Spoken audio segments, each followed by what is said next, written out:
they're clownish. I mean, like you look at the Glenn Beck. I mean, they're there to make money, as far as I'm concerned, and they do that to get people angry, and that's why. Sometimes you really have to protect yourself and try to stay away from specifically, they are misrepresenting the families. I've interviewed all the heads of the biggest groups, and they all say they have... There's no question about that. But, that's they have that kind of power because if people hear it from them, then they'll believe it. And but, I mean, just to be clear on record, you and many other family members and victims are not angry at Charlie, and are you tired of them misrepresenting you and wrapping themselves in the victims? Oh, of course I am. I do get angry, but that's why I won't watch the show because it gets me angry. And you have to stay cool. You have to stay calm because you can't get the word out if you don't. And I'll tell people that. I'll say I know thousands of people, not personally, but just from the website. And sometimes it gets me angry that more 9/11 family members aren't doing more. I've told people, I say, if we got 200 family members went down there and did civil disobedience down at the Pentagon or down at the FBI building, I'll tell you what, we would get something done. But, it's such an emotional thing to get involved in, and that's where the problem is. So they'll hear from family members that they feel that this is horrible, what we're doing, but they just don't hear from the other family members because it's so difficult to do this. Sure. Bob, in closing, specifically, what do you, from your research, believe happened on 9/11? I think you had 19 patsies that came in. They were trained in the United States. Khalid Sheikh Mohammed was a patsy. And NORAD, it was a combination of staying down, and because of the war games, it was really easy. People say, well, there had to be thousands of people. But if you understand the war games, the planes should have been intercepted. And what happened in the months before and what happened on that day is just unbelievable. And that's where the story, and it seems a lot of 9/11 troopers, I don't know if they ignore it, but we don't talk about it. Those planes should have been intercepted. That's standard procedure. And real quickly, General Myers said, well, that we were trained to look to the outside. But one of the missions of NORAD, and it's been since 1958 when NORAD was started, that air sovereignty is the most thing that they have to look after. So that's where an investigation goes, and that's what convinced me 100%. Like, I will not go around saying, I think I know.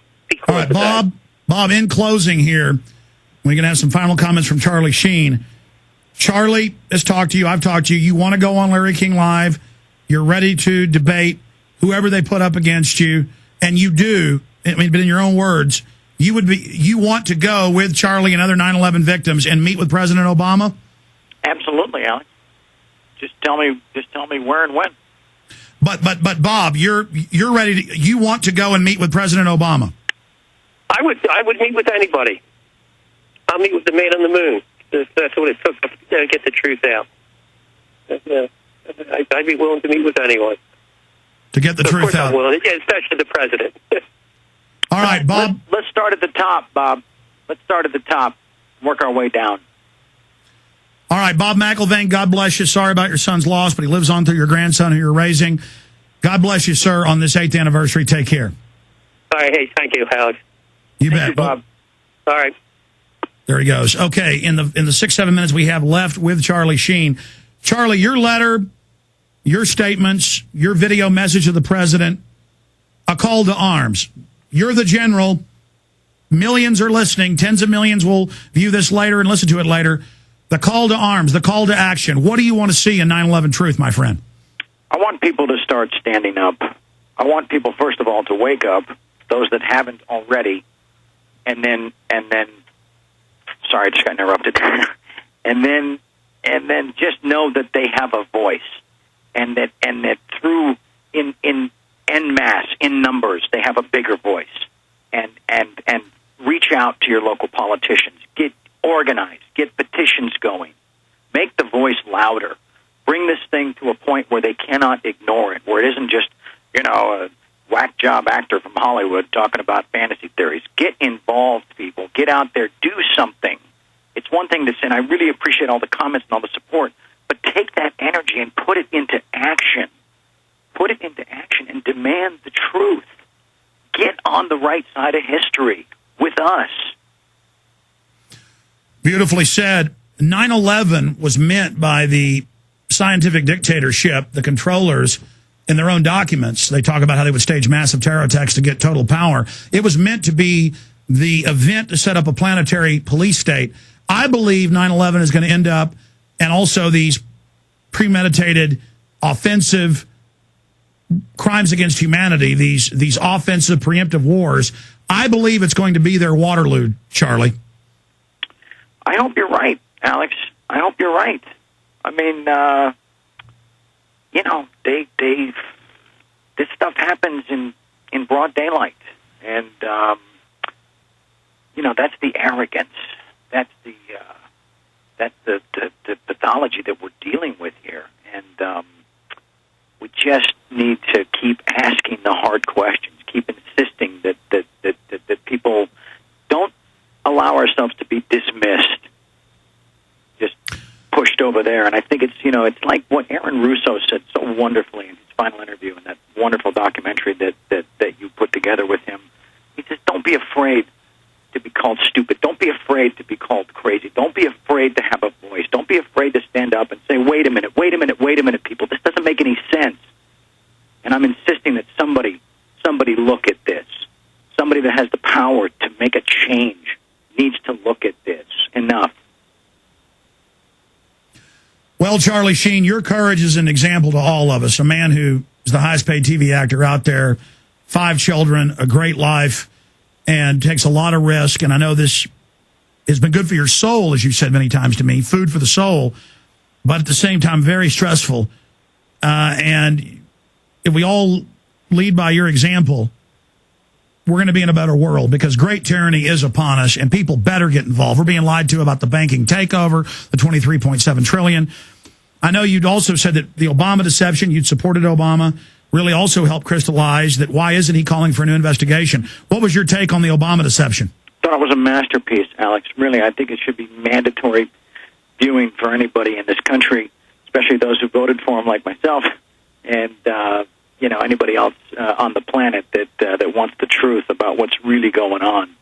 And I would urge people to get it, make copies, hand it out, promote it, insist, organize groups to watch it, hold screenings. I think it is along with Endgame, it is one of the most important documentaries ever produced.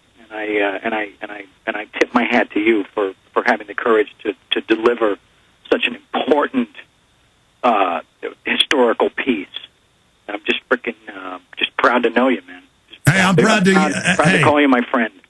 Hey, I'm proud to call you my friend. We didn't go over all the 20 points that are in your letter. You know what? They speak for themselves.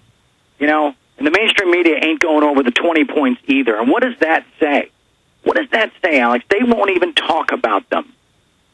If I'm so crazy, if I've aligned myself with so many nutbags, and how dare I'm so unpatriotic, and I'm such a complete nut job, why won't they address what I wrote? Why won't they address what we assembled?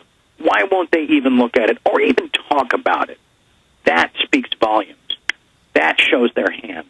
I agree, but I don't want to end this interview in the few minutes we've got left without you getting into Building 7. And you say in the piece, just watch the video of the collapse, and we have a link to the police and firemen saying, we've been told to get back, they're going to blow it up. BBC reports it's fallen completely in its own footprint. Before it falls, then they said, oh, that video is not real. Then they admitted it was real. Then they said, oh, we lost the tapes. Then they said, okay, Reuters told us it had fallen. Yeah, they didn't really have their story straight. Or they got the story and then they just rolled it out early.